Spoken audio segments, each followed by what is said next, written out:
Welcome students. Now let us start our bio class.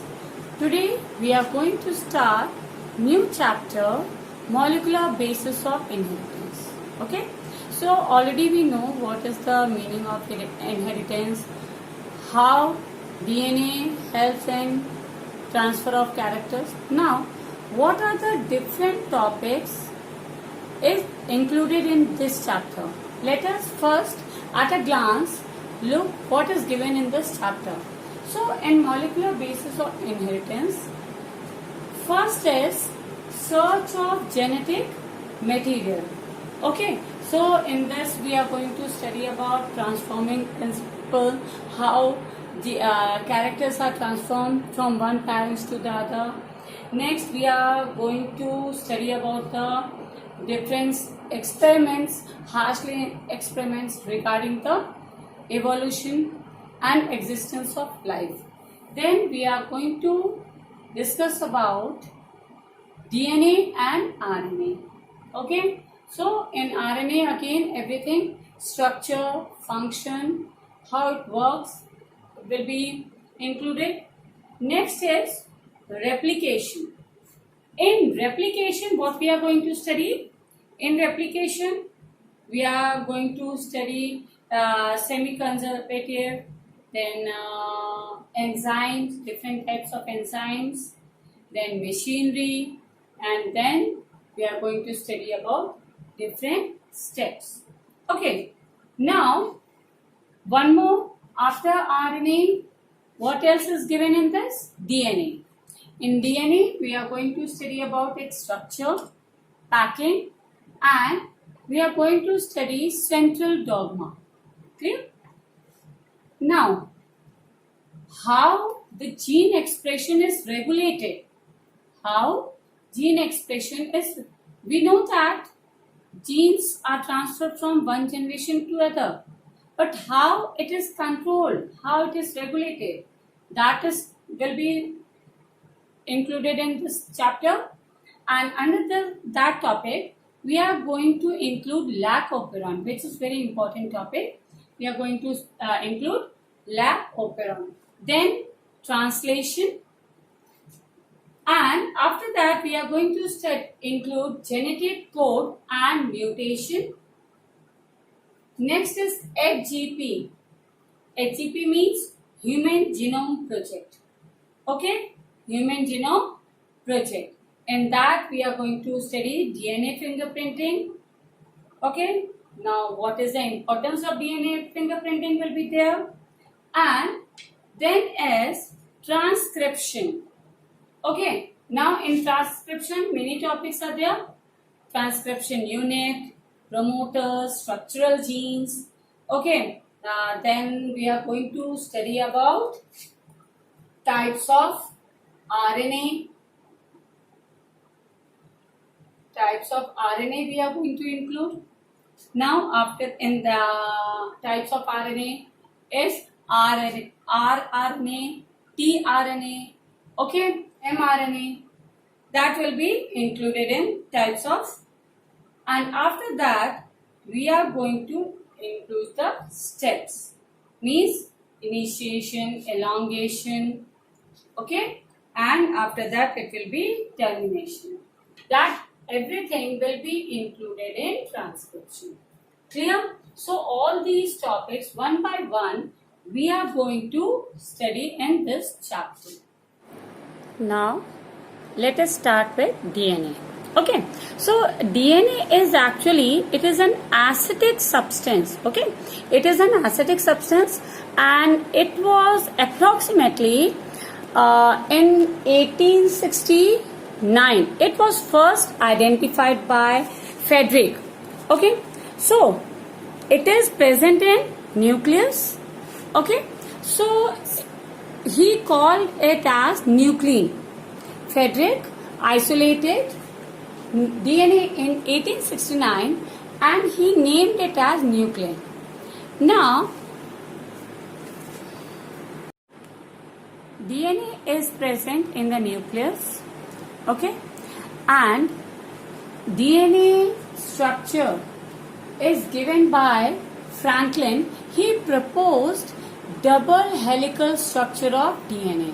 It is very famous structure. We are going to study this only, double helical structure of DNA, and it was proposed by Franklin. Now, if we are talking about structure of DNA, it comprises of three components: nitrogenous base, pentose sugar, and a phosphate group. Okay, so in nitrogenous base, see, just now I told you that DNA is double helical long chain. Okay, so it means it is made up of numerous deoxyribonucleotides. Okay, so approximately we can say in bacteriophage, lambda, DNA have, in bacteriophage lambda, DNA have 48502 base pair. Okay, number of base pair is in bacteria 48502. Okay, now, and however, if we are talking about human beings, it is approximately 3.3 into 10 power 9 base pair. Okay, so there are numerous deoxyribonucleotides in DNA. It is made up of those. And now, in nitrogenous base, if we are talking about nitrogenous base, it is of two types. Nitrogenous base is of two types. One is purine and other is pyrimidine. See, total 9 members are there. Total 9 members. And in purine, it includes adenine,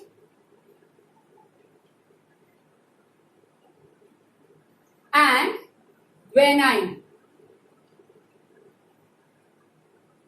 Okay. While in pyrimidine, it includes cytosine,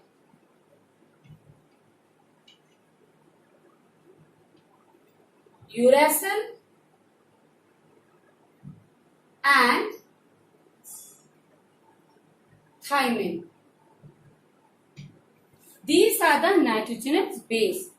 Okay, purines are adenine and guanine, and pyrimidines are cytosine, uracil, and thymine. See, nitrogenous base is in both RNA and DNA, it is same.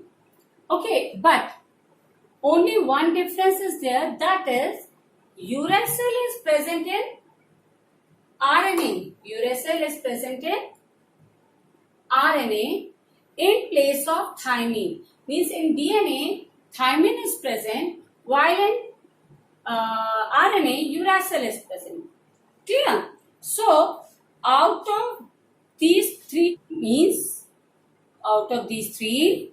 deoxyribonucleotides, sugar deoxyribonucleotide, and phosphate group, it is the bone of DNA.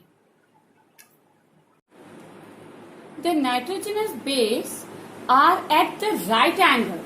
Okay, so they are at the right angle. See, there are two strands. Just now I told you, two strands of DNA. So what happened?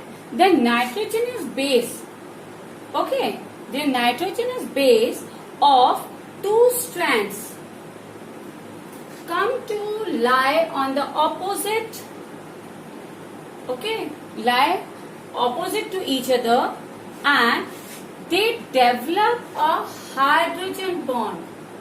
They develop hydrogen bonds between them.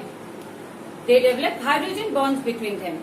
And see, nitrogen bases are attached to the carbon 1.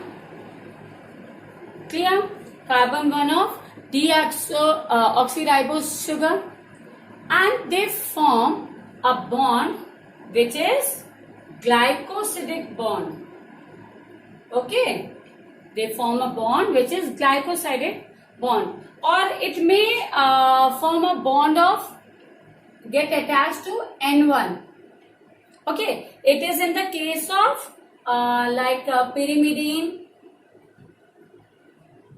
Okay, so they form N1 bonds in the form of case of pyrimidine, cytosine, and or we can say thymine also. Okay, or it also forms N9 bond in case of purine, adenine. Okay, forms purine, adenine. In case of that, it forms N9 bonds. Clear? Now, what happened? See, the deoxyribose sugar is bonded to phosphate radical. Now, if you are going to study with the help of structure, let us study with the help of structure. With the help of structure, let us study the DNA. See, just now I told you deoxyribose sugar is bonded with a phosphate radical of its molecule. Okay, now nucleotide of carbon atom. This is which end? 5 end. Okay, 5 end carbon atom. Now, phosphate radical is connected to sugar residue. Now, this sugar residue of next nucleotide at its carbon 3 end. Okay, now a phosphate linkage means two ester formation by same phosphate radical. Okay, two ester formation by same phosphate radicals. It is known as phosphate linkage. Okay, so phosphate linkage is created between sugar residue of adjacent nucleotides. Okay, sugar residue of adjacent nucleotides.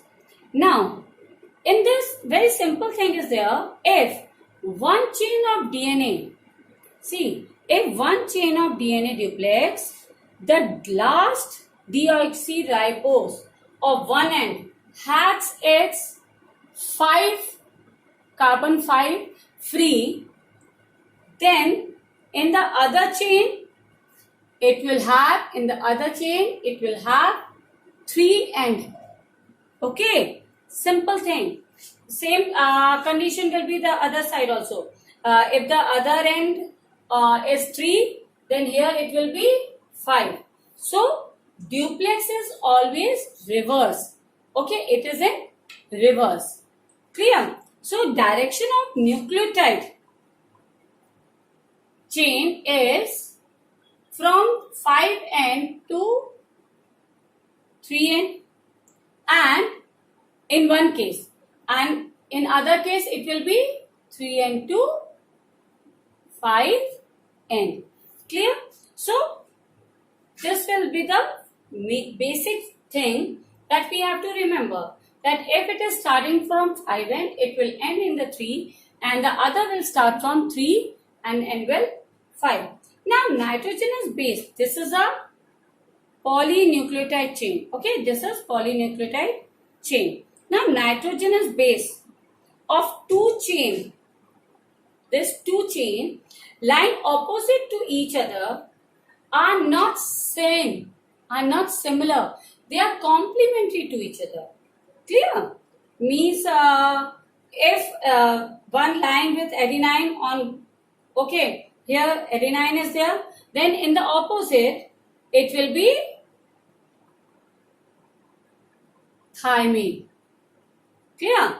And next one opposite is here it is thymine. Then what will be here? Obviously it will be adenine. And here it is guanine. So next here will be cytosine. Clear?